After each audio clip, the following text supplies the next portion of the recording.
배당으로 연금을 만드는 배당연금술사입니다. 2023년부터 지난 1년 6개월간 몇몇 국가를 제외한 전 세계 주식시장은 기분 좋은 상승을 이어왔습니다.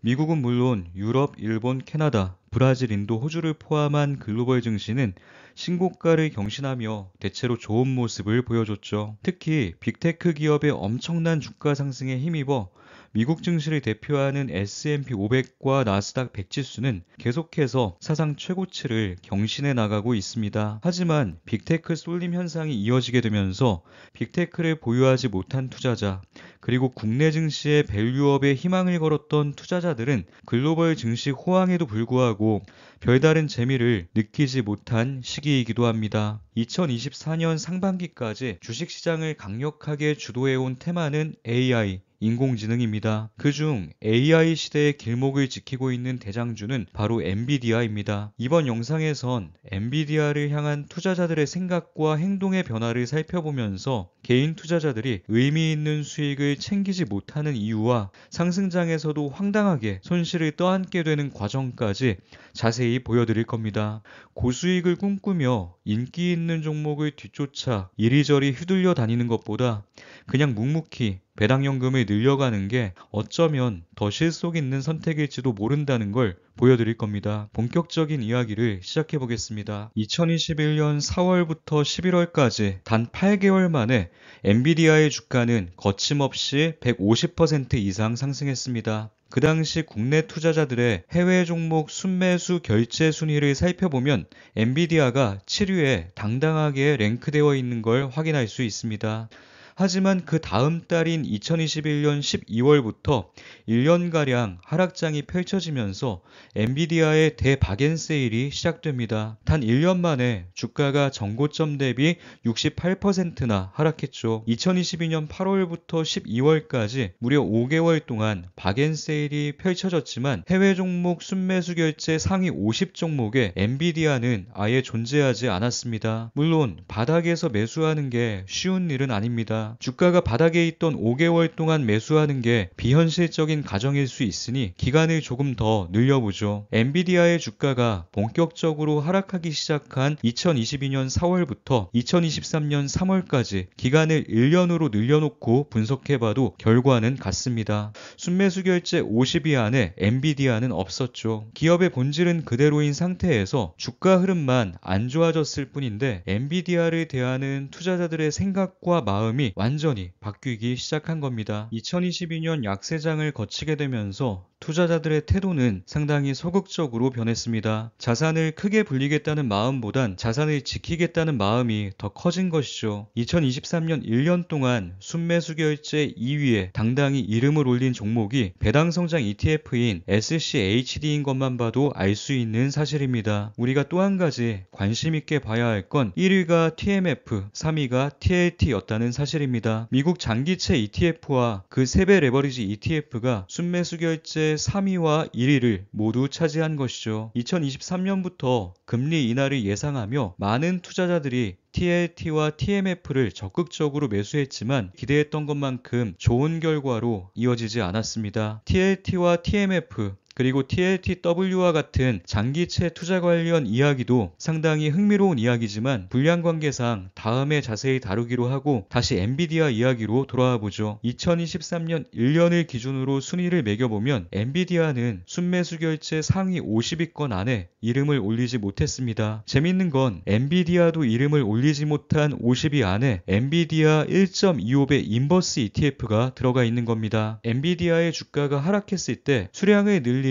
기회로 활용하기보단 엔비디아의 하락에 베팅해서 단기적으로 차익을 얻으려는 투자자가 더 많았음을 의미합니다. 하지만 인버스 투자자들의 기대와 달리 2024년 들어 엔비디아의 주가는 폭발적으로 상승했습니다. 하락을 예측하며 인버스에 올라탔던 많은 사람 중 급상승 전에 빠져나오지 못한 투자자는 아마도 큰 손실을 봤을 겁니다. 한 구독자님께서 나스닥 100의 3배 레버리지 ETF인 TQQQ 그리고 인버스 상품인 SQQQ를 함께 활용하는 방법에 대한 의견 의견을 물어보셨습니다. 시장 흐름을 정확히 예측할 수 있는 능력이 제게 있었다면 저도 TQQQ와 SQQQ를 열심히 옮겨다니며 수익을 극대화했을 겁니다. 하지만 저는 시장의 흐름을 정확하게 읽어낼 능력이 없는 지극히 평범한 투자자란 걸 잘 알고 있기 때문에 굳이 무리한 시도를 하진 않을 생각입니다. 주가의 급상승과 급하락은 아무도 예상하지 못하는 순간에 갑자기 발생하는 경우가 대부분이죠.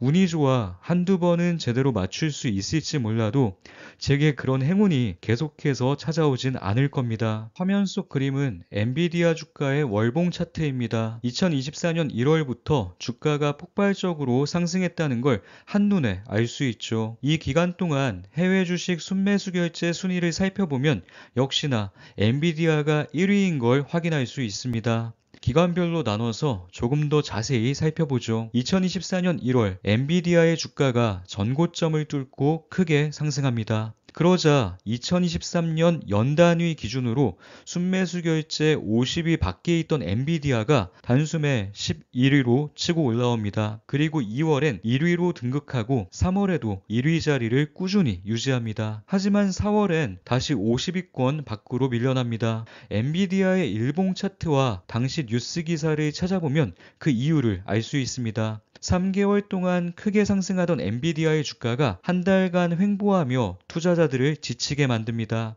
단기간에 큰 상승을 기대하며 덤벼들었지만 단 한 달 동안 주가가 횡보하자 실망감 혹은 불안감을 느낀 투자자들이 하나둘 떠나기 시작한 것이죠. 2024년 4월 엔비디아 관련 뉴스 기사를 몇 개 보여드리겠습니다. 엔비디아 시총 300조 증발, 반도체 정점 논쟁, 가죽 잠바 이 남자 믿었는데 서학개미 털썩 주저앉은 까닭은. 기사 내용을 조금만 읽어드리죠. 실제로 서학개미들이 올해 가장 많이 사들인 엔비디아를 이달 들어 내려놓고 있다. 국내 투자자들은 미국 증시에서 엔비디아를 1억 2,491만 달러, 약 1,731억 원 가량을 순매도한 것이다. 엔비디아 주가가 주춤하면서 고점에 도달했다고 판단하고 팔아치우는 것으로 풀이된다. 4월 한 달간 엔비디아의 주가가 횡보하게 되면서 엔비디아는 5월에도 순매수 결제 상위 50위 안에 이름을 올리지 못했습니다. 엔비디아 인버스 2배 상품만 43위에 자리 잡았습니다. 엔비디아가 잠시 횡보하자 주가가 고점이라고 판단한 투자자들이 엔비디아의 하락에 베팅하기 시작한 것이죠. 하지만 이번에도 그들의 예상과는 반대로 엔비디아의 주가는 5월 말부터 다시 큰 폭으로 상승하기 시작합니다. 6월 한 달 동안 엔비디아의 주가는 무려 30% 가까이 상승했습니다. 그 이후 순매수 결제 순위를 살펴보면 다시 엔비디아가 1위로 올라선 걸 확인할 수 있습니다.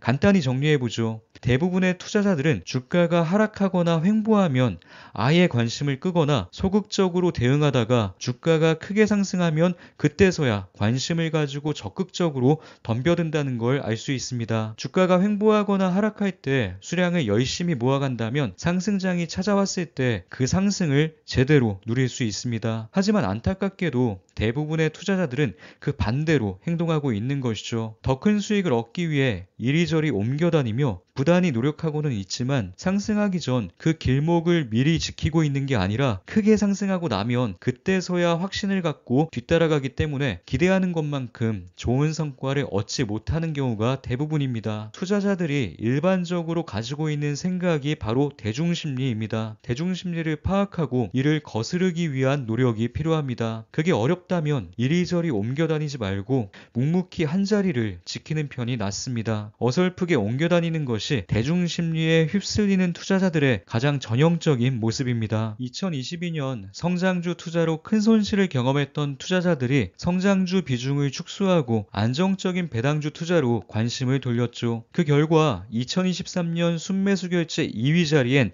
SCHD가 이름을 올렸습니다. 6위는 월배당 리츠 리얼티 인컴, 11위는 고배당 커버드콜 ETF인 제피였죠. 하지만 투자자들이 몰려들자 되자 신기하게도 2023년부터 SCHD를 포함한 각종 배당주는 투자자들이 기대했던 모습을 제대로 보여주지 못했습니다. 반면 빅테크를 필두로 한 성장주의 주가는 고공행진을 이어나갔죠. 이런 현상이 1년 이상 지속되자 SCHD의 저조한 성과에 실망해서 떠나는 투자자들이 하나둘씩 늘어나기 시작했습니다. 안정성을 지향하던 대중심리에 다시 한번 변화가 시작된 것이죠. 남들이 욕하고 떠날 때 함께 욕하고 떠나는 건 정말 쉽습니다. 반면 모두가 떠나갈 때 혼자서 끝까지 그 자리를 지키는 건 정말 어렵습니다. 다수의 의견에 기죽지 않고 소신껏 투자하는 건 꽤 힘든 일이죠. 저는 2023년부터 현재까지 남들이 뭐라 하든 상관하지 않고 배당연금 만들기에만 꾸준히 집중해오고 있습니다. SCHD와 미국 배당 다우존스의 주가가 횡보하고 있는 지금 이 시기가 배당연금을 늘려가기 가장 좋은 시기일지도 모른다는 생각으로 기회가 될 때마다 조금씩 수량을 늘려가고 있습니다. 저는 2023년부터 개별 성장주와 레버리지 ETF의 수량을 적극적으로 늘려가고 있지 않습니다. 상승장에서 인기 있는 종목을 경쟁하듯 매수하고 싶지 않기 때문이죠. 2023년 이전에 열심히 모아두었던 성장주와 레버리지 ETF 수량만으로도 상승장을 충분히 기분 좋게 누릴 수 있었습니다. 성과가 상대로 저조해서 욕을 먹고 있는 미국 배당 다우존스와 타이거 7%만 열심히 모아가고 있는 중입니다. 남들과 치열하게 경쟁하지 않고도 원하는 수량을 여유있게 모아갈 수 있어서 좋습니다. 성장주의 상승 흐름이 완전히 꺾일 때까진 배당연금 늘리기에만 집중할 생각입니다. 하락장 또는 지겨운 횡보장이 찾아오면 투자자들이 성장주에서 다시 배당주로 하나둘 넘어올 겁니다. 성장주의 박앤세일이 장기간 지속돼도 투자자들이 관심을 갖지 않는 시기가 찾아오면 그땐 성장주와 레버리지 ETF 수량을 적극적으로 늘려갈 계획입니다. 주가가 하락하거나 횡보할 땐 적극적으로 수량을 늘려가고 주가가 상승할 땐 덤벼들지 않고 미리 모아둔 수량으로만 상승의 기쁨을 누리는 것이죠. 제 포트폴리오엔 개별 성장주, 레버리지 ETF, 배당 성장 ETF가 골고루 담겨 있습니다. 국내 주식과 해외 주식도 골고루 담겨 있죠. 국내 증시가 실망스러운 건 사실이지만 국내 주식을 처분하고 해외 주식으로 모두 옮겨갈 생각은 없습니다. 배당연금을 꾸준히 모아간다고 해서 성장주 투자를 접어야 할 이유도 없죠. 시장은 계속해서 변화하기 때문에 유연하게 대처하려면 이분법적인 사고를 버리는 게 중요하다고 생각합니다. 지금과 같은 상승장일 땐 배당연금을 늘려 하락장을 대비하고 하락장일 땐 성장주와 레버리지 ETF를 모아 상승장을 준비하기 때문에 사실 저는 어떤 상황이 찾아오더라도 큰 걱정이 없습니다.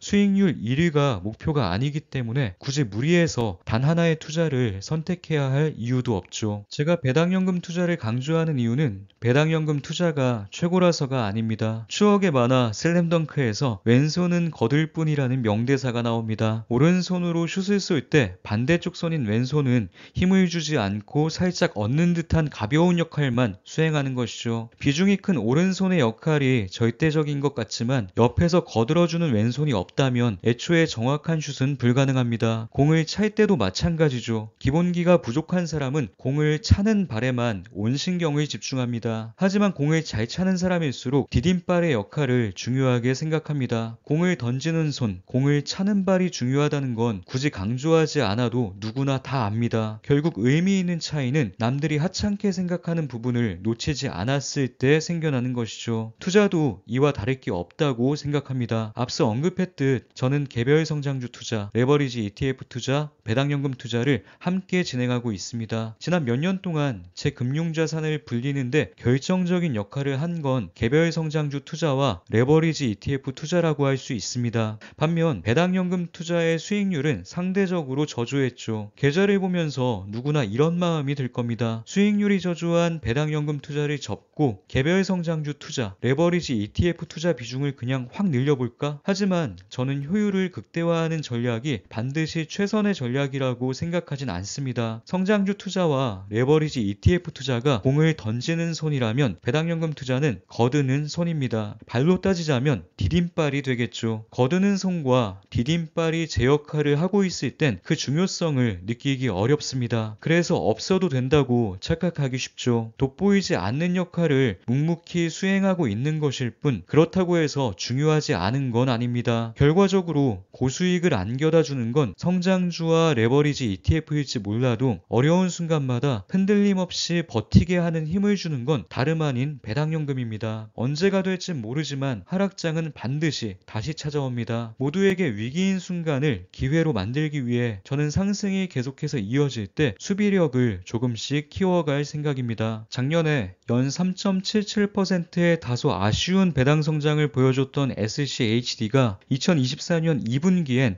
전년 동기 대비 무려 24%나 성장한 주당 0.8241달러의 배당금을 지급했습니다. 간만에 들려온 기분 좋은 소식이었죠. SCHD와 같은 지수를 추종하는 미국 배당 다우존스에도 훈풍이 불 것 같습니다. 현 시점 기준 시가 배당률도 3.5%를 넘어서고 있습니다. 성장주 위주로 주가 상승이 일어나게 되면서 지금은 상대적으로 소외된 SCHD 혹은 미국 배당 다우존스를 부담없이 모아가기 정말 좋은 시기라고 할 수 있죠. 제 연금저축계좌엔 솔미당, 솔미당 H, 타미당이 각각 1300주씩 담겨 있습니다. 그리고 ISA 계좌엔 에미당 200주, 타미당 플러스 7%, 4400주가 담겨 있습니다. 7월 초 연금저축계좌와 ISA 계좌로 입금된 배당금은 총 58만 1,500원이었습니다. 기분 좋게도 이번 달엔 생각지도 않았던 배당금이 추가로 더 들어왔습니다. 세배 레버리지 ETF인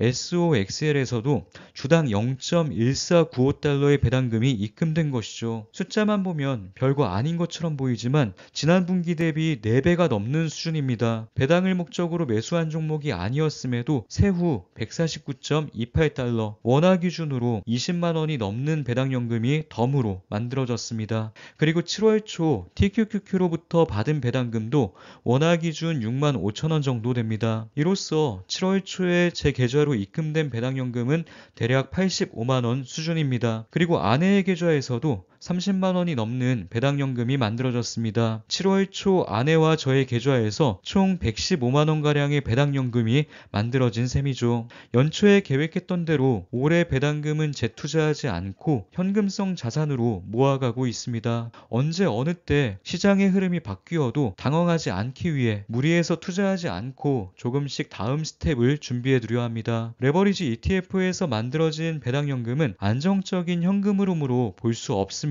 따라서 덤으로 생겨난 배당연금을 제외하고 안정적인 배당연금 월 100만원을 달성해보고 싶다는 생각이 듭니다. 불과 2년 전까지만 해도 월 10만원 수준의 배당연금을 만들기 위해 노력했는데 이젠 월 100만원을 만들기 위해 노력하고 있습니다. 몇 년 후엔 제가 어떤 새로운 목표를 가지고 노력하고 있을지 궁금합니다. 주가 흐름과는 상관없이 조금씩 늘어나는 배당연금을 보면서 매년 꾸준히 성장하고 있다는 느낌이 듭니다. 물론 작년처럼 배당 성장이 주춤하게 되는 순간도 종종 찾아올 겁니다. 그래도 장기적으로 봤을 땐 제 월급이 늘어나는 속도보단 배당 성장의 속도가 훨씬 빠를 게 분명합니다. 저는 그 정도면 충분합니다. SCHD와 미국 배당 다우존스가 더디게 성장하는 시기엔 제가 조금 더 노력해서 수량을 더 많이 늘려가면 됩니다. 남들이 어떻게 생각하든 개의치 않고 저는 그냥 제 생각대로 그리고 제 계획대로 수량을 모아가고 있습니다. 시황에 관한 수많은 분석과 조언 중 9할 이상은 사실 몰라도 전혀 지장 없는 소음일 뿐입니다. 너무 많은 이야기에 귀 기울이다 보면 심리적으로 흔들려 순간적으로 잘못된 판단을 하거나